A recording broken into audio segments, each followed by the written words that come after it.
सचिन का दोस्त अन्या साइली के घर से आता है। तभी सचिन उसे पूछता है, क्या हुआ साइली ठीक है?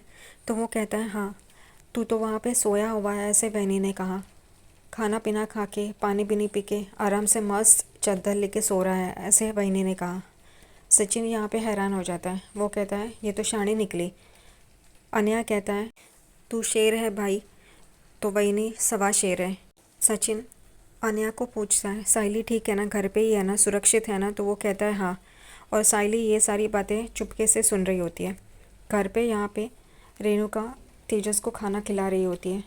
तेजस और खाना मांगता है तो रेणुका कहती है, तू बहुत खा रहा है खाना।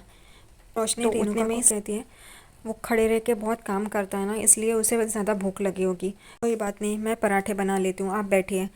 रेणुका बैठ जाती है और रोशनी पराठे बनाने के लिए किचन में चली जाती है। रेणुका तेजस को कहती है, रोशनी को पता नहीं है कि तू काम धंधा कुछ कर नहीं रहा है, सो सो के तुझे भूख लग रही है। जब उसे पता चलेगा तो क्या होगा पता है? तो वो कहता है, जाने दो ना, मुझे खाना खाने दो ना। रेणुका कहती है, सचिन को ये पता चल गया है, साइली ने उसे बताया है कि होटल वाली बात, कि तू वहाँ पे बैठ के टाइम पास कर रहा था, वो अब ढूंढ के निकालेगा।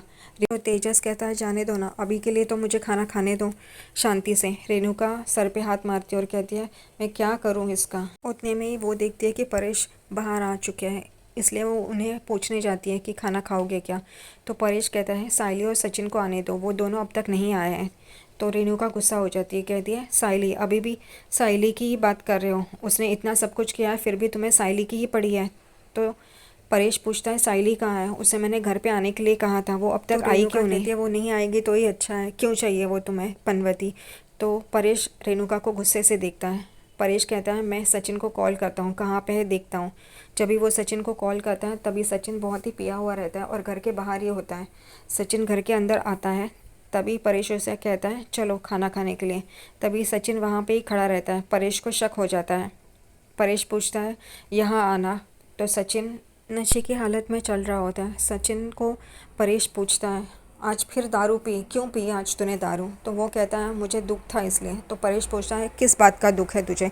तो वो कहता है, बाबा तू जेल गया है ना, तुझे इतना सब कुछ सहना पड़ा उस माकड़ तुंडिया आकाश के वजह से, इस वजह से मुझे बहुत दुख हुआ। तू तो भला मानस है, तू बहुत अच्छा है, लेकिन तुझे ऐसा सब कुछ सहन करना पड़ा, इस वजह से परेश मुझे बहुत दुख हुआ। के बारे में सचिन से बात करता है, पूछता है कि साइली कहाँ है। तो सचिन कहता है, उसे मैंने कहा कि मेरे नज़रों के सामने भी मत आना, झगड़ा हुआ हम लोग का। तो परेश कहता है, तू वापस से उसे झगड़ा किया? तो वो कहता है, हाँ। उसे कहा कि मुझे अपनी शक्ल भी मत दिखाना। ये सुन के परेश परेशान हो जाता है और यहाँ पे सचिन और तेजस का झगड़ा शुरू हो जाता है। रोशनी भी बीच में पड़ती है, वो भी सचिन से झगड़ा करने लग जाती है। ये देख के परेश को और भी तकलीफ़ होती है। वो रोशनी को पूछता भी है, तू क्यों झगड़ा कर रही है करके। और यहाँ पे हाथापाई पे सचिन और तेजस आ जाते हैं। गलती से सचिन का थप्पड़ रोशनी को लग जाता है। वो तेजस को मारने जाता है, लेकिन तेजस बाजू में हो जाता है और रोशनी को वो थप्पड़ लग जाता है। ये देख के तो परेश को धक्का लग जाता है, वो एकदम से चौंक जाता है। यहाँ पे तेजस और सचिन दोनों ही झगड़ा कर रहे होते हैं। उतने में ही परेश को सीने में दर्द होने लगता है और वो नीचे गिर जाता है सोफे पे। रेणुका परेश को देखती है और चिल्लाती है, परेश करके। तो सब लोग वहाँ पे देखने लगते हैं कि परेश सोफे पे नीचे गिरा हुआ है और सब लोग भाग के परेश के पास जाते हैं, उसे उठाने की कोशिश करते हैं, लेकिन वो उठता नहीं है। तभी वो लोग परेश को हॉस्पिटल लेके जाते हैं। हॉस्पिटल में लाने के बाद डॉक्टर उसे कहते हैं, इनकी तबीयत तो बहुत ही सीरियस है, इन्हें अटैक आया है। और ये सीनियर्स आने के बाद ही पता चलेगा कि एग्जैक्टली क्या हुआ है। सब लोग हैरान हो जाते हैं, परेशान हो जाते हैं कि एकदम से ये क्या हुआ करके।